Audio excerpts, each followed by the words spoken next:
আমাদেরকে ভাষণ শুনিয়েছে আমার সোনার বাংলা, কিন্তু আসল যেই বক্তব্যটা সেই বক্তব্যটা আমাদেরকে শোনানো হয়নি। বাংলার মানুষকে বোকা বানিয়ে সেই বক্তব্যের লাস্টের অংশটুকু কেটে দিয়েছিল বঙ্গবন্ধু। যেই বক্তব্যটা দিয়েছিলেন সেই বক্তব্যটাই আজকে আপনাদেরকে আমি শোনাবো। অবশ্যই আপনারা ভিডিওর শেষে বঙ্গবন্ধু ভারতকে নিয়ে কি বক্তব্য দিয়েছিলেন সেটা শুনতে পারবেন। ভারতবর্ষ কোনো মহান উদ্দেশ্য নিয়ে মুক্তিযুদ্ধের সময় বাংলাদেশকে সাহায্য করেছিল এটা বললে ঘোরাতেও হাসবে।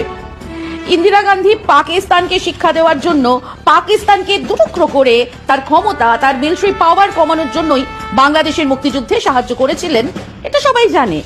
ভারত স্বাধীন করিয়েছিল বাংলাদেশ বলার মধ্যে এক দাদাগিরি আছে, যা বাংলাদেশের মানুষ মেনে নেননি। জয় ভারত, জয় ভারত, বাংলাদেশ ভারত, বাংলাদেশ ভারত, বাংলাদেশ ভারত।